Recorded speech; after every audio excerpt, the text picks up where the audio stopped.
Thank you. I'm Nigel Burrows. I'm a dermatologist from Cambridge in UK, and I'm today going to talk to you about skin problems that arise within Ehlers-Danlos syndrome, and we'll go over some of the symptoms that are recognized and how to manage these. I have no conflicts of interest to declare. So what I'm going to do is give you initially a brief overview of the skin and the anatomy, and I think this will help give you a concept in which to understand what goes wrong in Ehlers-Danlos syndrome. Then I'll go through some of the features, skin features in the rarer subtypes, and then finally we'll talk about management of the skin problems that arise. Now, the skin is a very important organ. I'm not just saying that because I'm a dermatologist, but it's an organ that if there was a problem to go wrong with it, as with any of your other organs, then we really do get some ill health occurring. And the skin has many functions, and I suspect people won't be quite aware of all that the skin does. It has a very important role in protection, and we'll be aware, of course, it helps protect against ultraviolet radiation, it helps against microbes, bacteria, viruses, and fungi. But it also helps regulate temperature, both by sweating and opening and closing blood vessels. There's also an important role in sensation. It is one of our senses. And it's an organ, that means it produces hormones, and it's very important in vitamin D production, which comes via the sun. And of course, it has to be an organ that's strong enough to resist pressures, but be flexible enough to allow movement.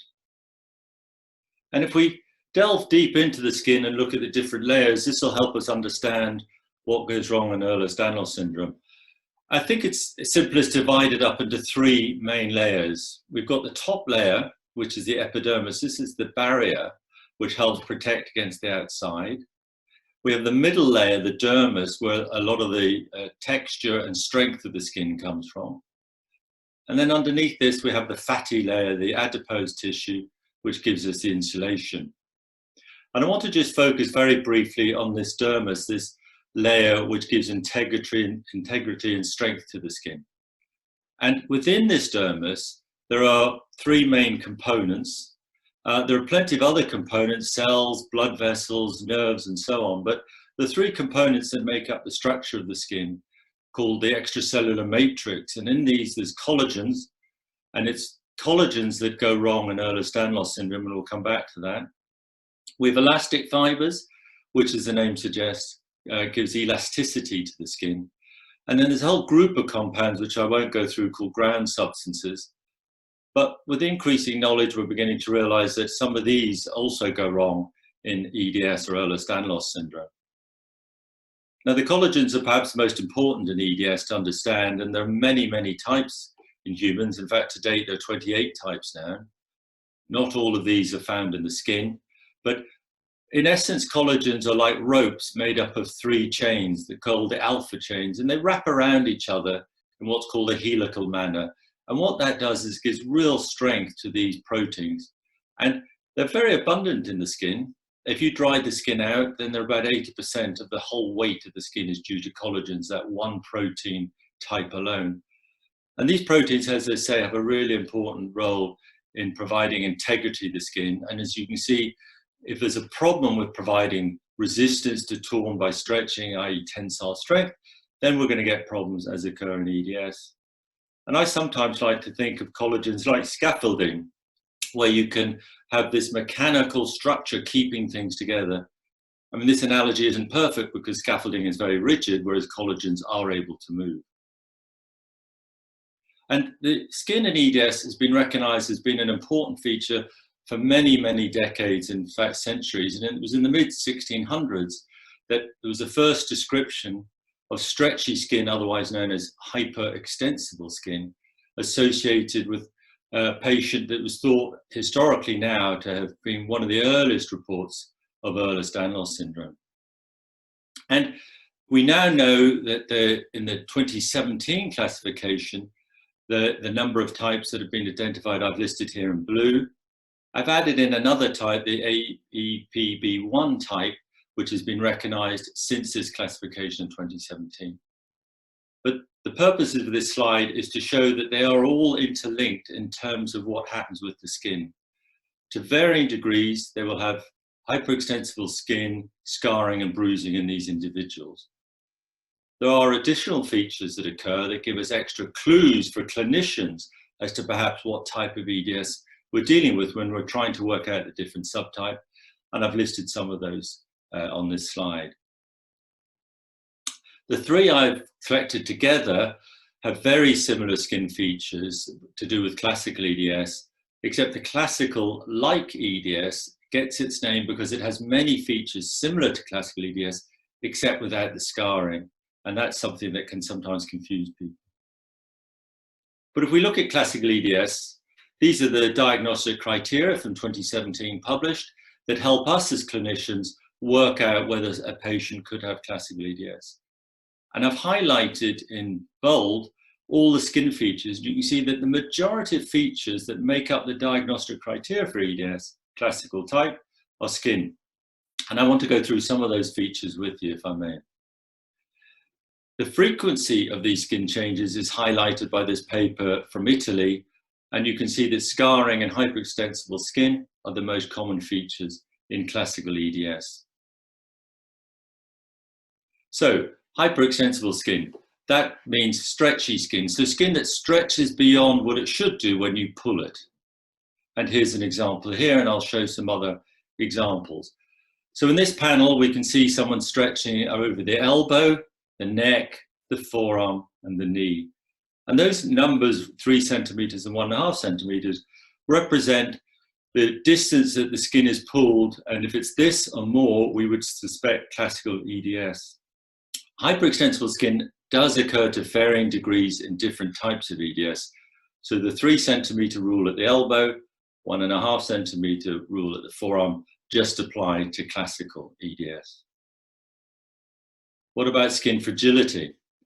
Well, a warning with this slide for those that are a little bit squeamish, I'm going to show a picture of a wound. And this is a child with classical EDS who damaged themselves with relatively minor trauma on their leg. But with good plastic surgery intervention, with double layer suturing, and I'll come on to this, we can see actually a very good result. And some of you may find it hard to see where that scar is at the bottom of that shin, had a very good result with surgical repair. So it's encouraging that despite what looks like a very bad wound, one can get very good healing results. Scarring occurs at sites of trauma. It's not, patients don't tend to get spontaneous rupturing, it is at sites of trauma. And you can see there's a forehead on the child above and a scar on the chin below. And these are sites where children hit when they're walking, and that's why the scars occur at those sites.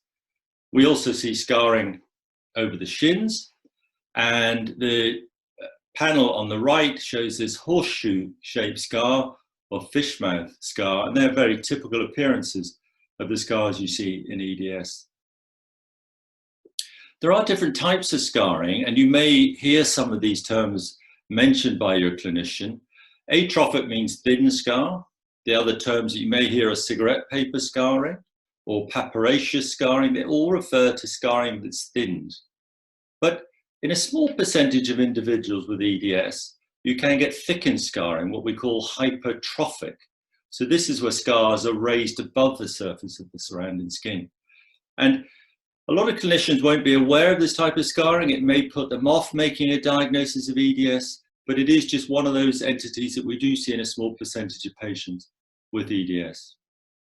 And then sometimes we also see this bruise-like scarring called hemosiderotic scarring, where blood leaks out around the scars. The scarring, like the hyperextensibility, is variable in the different subtypes. So this taken from the paper published in 2017, show that there's variability in severity of scarring. So we've got classical EDS on the right, and we've got hypermobile EDS on the left. But the quality of the scars is very similar, that thinned atrophic scarring, but the severity is different. And it can be difficult sometimes to tell whether someone could have hypermobile EDS or a mild example of classical EDS, and that's where genetic testing can be very helpful. So moving on, we have bruising as well, and you can see a photograph of that at the bottom of the slide. Then there's this other entity called molluscoid pseudotumours, a rather handful of words there together, but they represent these lumps or nodules that occur over accident-prone sites. And I've illustrated here on the knees and also on the elbows. And what these are is these are bumps that occur at sites of repeated trauma because there's bruising, then there's fibrosis and scarring, then the site gets injured again and it bruises and then scars and builds up layers of scar tissue.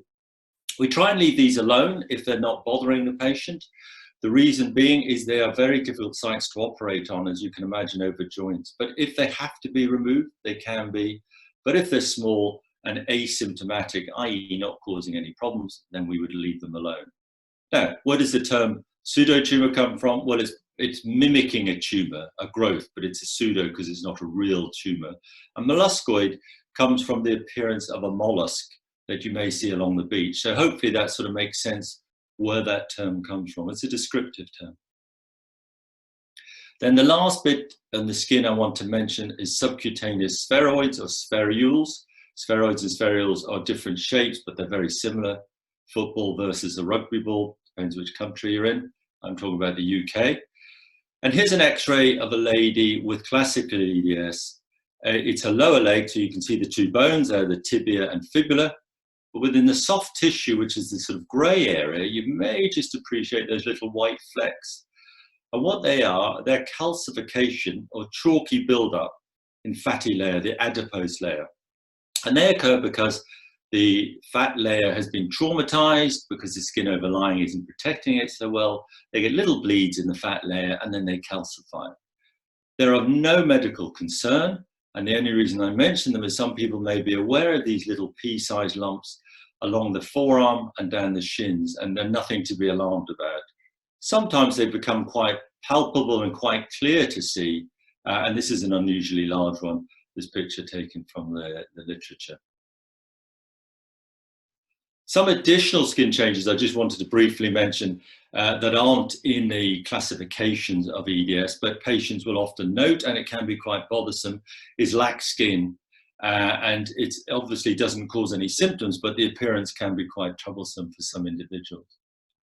We also see this bumpy change over the knees and elbows, and follicular prominence means that there's just these bumps occur around hair follicles. We don't know why this occurs, but it is a recognized feature. Again, it's not a concern. Stretch marks are something we see in EDS, but less commonly in classical EDS than we would in the general population. And that's perhaps not surprising because the skin is more lax and maybe allows movement more easily. But it is actually also one of the features that we look out for in hypermobile EDS. Is one of the diagnostic criteria for unexplained stretch marks. But it's important to realize that these horizontal stretch marks, so the picture on the right is a picture of a back in a young adolescent with stretch marks across the back. It's important to realize that having these stretch marks does not mean you have EDS. We see it outside of the context of EDS. Just a couple of other minor features that we see. I put in physiogenic papules because actually this is it currently in the diagnostic criteria for hypermobile EDS. Whether that will stay in the criteria going forward is another matter. But these are fat herniations which occur under pressure. And you may appreciate around the outside heel of this lady, these little bumps. Most commonly they're painless, very rarely they cause symptoms. And when the foot is raised, the bumps virtually disappear because the pressure is taken off the foot. And when you put the foot back down again, the bumps reappear. These do occur in individuals who do not have EDS, but more commonly seen in EDS as reported in previous literature. And the other thing we see in EDS, again, more commonly, but not exclusively too, is hernia, which is weakness in the deeper layers, allowing tissue to come through and be visible. And this is a child with an umbilical hernia. Although not really in the rare type of EDS, I just wanted to give a couple of slides just to hypermobile EDS because it is so common. And when I say hypermobile EDS, I include the hypermobility spectrum disorder in these comments. And we're increasingly recognizing a relationship between heads and POTS and MCAS. And MCAS, of course, is mast cell activation syndrome. And as part of that, mast cells are released or release histamine in the skin. And so therefore, MCAS can present in the skin with flushing or wheals, which is medically known as urticaria. The other point I wanted to raise is this issue with poor response to local anesthetic. And reports have shown that up to 90% of individuals with EDS with self-reporting say that local anesthetic doesn't work as well as they expect and they need extra local anesthetic. The mechanism for this is currently unknown, but many of you will be aware and may have taken part. There are studies ongoing looking at this at the moment. So just some of the rarer EDS types before we get on to management. One I think is really important is this vascular EDS. From a skin point of view, the hallmarks are the thin skin and easy bruising. And here are examples of individuals with vascular EDS. And the way we know that the skin is thin is we can see the venous network, that's the blue network through the skin. This doesn't mean that the veins are more prominent, it just means we can see through the skin more easily because the dermis, where the collagen is thinned because there's not enough collagen being produced, and this is in vascular EDS, it's type 3 collagen. So it shows up the venous network. And the collagen 3 is also around blood vessels, and therefore the blood vessels become more fragile, and that's why they bruise easily. And here's a mother and daughter, both have vascular EDS, showing quite impressive bruises.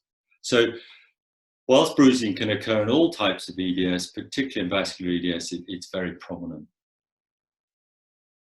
A less common feature is this condition we like in dermatology to give long names, and this is elastosis perforans serpiginosa.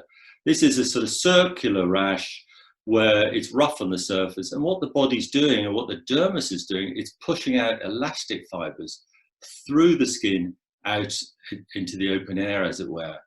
We don't know why this occurs. It's more common in EDS, but we do see it in other conditions as well. But it's another little feature for us as clinicians to look out for. But again, it's harmless and usually doesn't cause any symptoms. Another rare type of EDS is periodontal. This is the type where we get gum recession and inflammation, as you can see in the right. And interestingly, there's a characteristic pattern on the skin of these sort of brown plaques called pretibial plaques, which means on the shins. And that's very characteristic of periodontal EDS. Why they get this type of scarring is not quite clear, but that's what it is, it's scar tissue. Then there are even ultra rare types of EDS. Down at the bottom there, you can see dermatosparaxis, where the skin hangs very, very loosely. The skin is extremely fragile. There's the newer type of EDS, which mimics classical EDS. And then some of the musculocontractural or spondylodysplastic type have very wrinkly palms, which is another clue for us. But all of them will have the hallmark of skin fragility and hyperextensibility, as I've mentioned earlier. Sometimes people will say, well, will a skin biopsy help diagnosed by EDS? And the go-to test now for EDS is molecular testing. By that I mean genetic testing. Unfortunately, we still don't have a genetic test for hypermobile EDS, but some countries use electron microscopy more than others. Certainly in Germany, I'm aware that electron microscopy is a popular way of helping diagnose EDS. We will sometimes use it in addition to testing, because of course molecular testing sometimes gives answers that are a bit grey rather than black and white. And if one goes on and looks at the skin with electron microscopy, and electron microscopy is looking at very high power at the skin, you can sometimes get clues to the pattern of the collagens to help support your suspected diagnosis. But sadly, it's not reliable for hypermobile EDS, which still we don't have a diagnostic tool for. It's a clinical diagnosis. And this is what electron microscopy looks like. So we're looking at that dermis in high detail. Here's a normal dermis where we're cutting those ropes of collagen right through them, and you can see lovely regular collagen fibrils. Whereas this individual above has classical EDS, and what's happened is their collagen fibrils have splayed and become falling apart, and you may hear this term cauliflower fibril, because on cross-section they look as if you've cut through a cauliflower, and that's representing that the poor construction of the collagen is resulting in them weakening and spreading apart, and because they're not as strong, they allow the skin therefore to break more easily with poor wound healing. So I want to come on to management to finish, and I've called these the 7 S's, and hopefully that'll be clear to you why I have done that as we go through. Skin protection is important, starting in early childhood, and any parent with a child with EDS will understand the importance of this. And simple things can be done to help protect around the home where accidents are likely to occur, sharp corners, perhaps removing rugs if there's a toddler in the house that's learning to walk, because there can be a trip hazard. So important things to protect in the household, but one can also protect the skin as well. And I think a lot of this is down on an individual basis to a patient or a family, because it's getting the balance right, isn't it? We don't want to cover people sort of in metaphorical cotton wool. We want to make sure that there's some balance between getting the protection of the skin, but not overprotecting it and causing an issue that makes the child feel different from their peers at school and so on. But I just show you a raft of things that people have tried over the years, from thick ski socks to cotton bandaging to neoprene garments, shin pads, really important when the child's starting to learn to cycle. The bottom right-hand panel is actually an ingenious little tool used by one mother for her daughter using a leftover wetsuit. So when she's out playing on the beach and playing on the rocks, if she falls, she's got protection there. Bandana may give some protection if falling on the forehead. But along with skin protection, we need to think of sporting activities. And there are a number of reasons why one should restrict contact sports, not only for the skin and poor wound healing as a result, but also, of course, for joint protection, dislocations, and so on. The next S is sun avoidance. We know that ultraviolet light prematurely ages the skin. And there are 2 rays that are particularly important. The UVA ray is the ray that penetrates down into that dermal layer where the collagens are. So most of our skin aging actually is a combination of chronology, time, but actually far more of it is actually due to sun damage. And you can see that in different parts of your body where the skin ages differently. Backs of the hands, for instance, will age more quickly than other hidden sites. And that's UVA damage. And so using sunblock seemed a very sensible approach, particularly for individuals with EDS who already have weakened collagen. And it's important not only to think of the SPF factor, which most people realize protects against UVB, but the UVA rating is also important. With the SPF, I put SPF 50 plus, because in Europe, UK, we can only get 50 plus. I am aware in other parts of the world, America, Australia, you can go up to 100. But anything 50 or above is good. UVA, the higher star rating, the better. 5-star is better, because that's really what you want to be protecting against. Those are the rays that damage the skin. The UVB are the rays that cause the burning.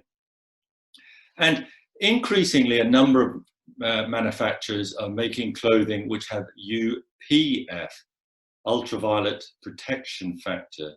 And these now are very stylish clothing, and I would encourage, particularly in children, about UV or UPF clothing to help protect against sun damage. What about supplements? I will just say at this stage, there will be someone at this stage saying, well, what about vitamin D? I don't want my child and myself to be vitamin D depleted. But as I said earlier on, that skin is one of the sources of vitamin D from sunlight. Absolutely right. Everything in moderation. But of course, one can supplement vitamin D very easily with oral tablets if there's a worry about not getting enough sunlight exposure. But I'm talking now about other supplements. And this is a busy slide, which I'm really just going to summarize by saying there's no evidence that taking supplements helps the skin. Now, I'm not talking about dietary changes that may help other aspects of EDS. I'm talking very specifically about the skin.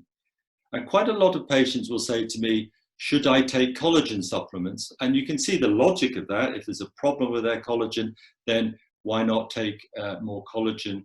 There's no way that collagen that is taken internally, however, is going to get into the skin. So it has no effect. Vitamin C, however, there may be some marginal benefit. As you can see in this slide, there's evidence that it reduces bleeding in one type of EDS, the kyphoscoliotic type. But there's no evidence that it helps another type, but maybe it could do, because vitamin C is necessary for some of the enzymes that help collagen production. So there's a logic to it. One has to take big doses above the recommended doses to maybe see any effect. But I would stress there's no actual evidence to support this. But if you don't have kidney stones, because you shouldn't take high dose vitamin C with kidney stones, but if you have no problems with your kidneys, it may be something to think about if you have a propensity to scarring or bruising. Another question that's often asked is, what about estrogens? Well, we know that estrogens and HRT do increase collagen in the skin and actually also cause a little bit of thickening of the epidermis. That's the barrier layer. So it's certainly something that may help in EDS, but actually there's no data specifically targeting research into EDS and HRT in the skin. So it would seem logical that it may help, but we don't know. And there would be no certainly contraindication from the skin point of view of taking HRT if required. The next S is to stop smoking. We know lots of evidence that smoking damages the skin. It does an awful lot of other bad things, but it also causes damage to the skin, increased wrinkling, and so on. So another reason maybe to stop smoking, if that's one of the things that you do. Steroids, corticosteroids, I mentioned this just to be aware. As a dermatologist, I prescribe a lot of corticosteroids. They are very, very safe when prescribed correctly. But I think we just have to be perhaps a little bit more cautious in EDS about the possibility of thinning the skin. The risk is still very small, but I think you should just have a talk with your physician about corticosteroids if you have EDS and another inflammatory condition that needs topical steroids or steroid creams. The next S is surgery. The general rule is for skin surgery to be avoided if possible in EDS. So if it's not essential surgery, we will avoid it. If it has to be done, we will do it.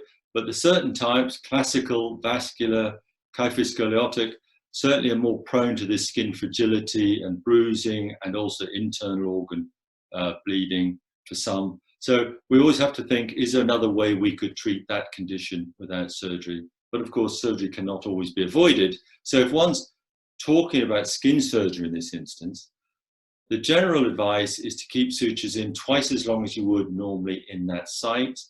And we do keep sutures in different lengths of time depending on which part of the body. But your physician or surgeon should keep those sutures in twice as long as they would. Wherever possible, they should do 2-layer suturing.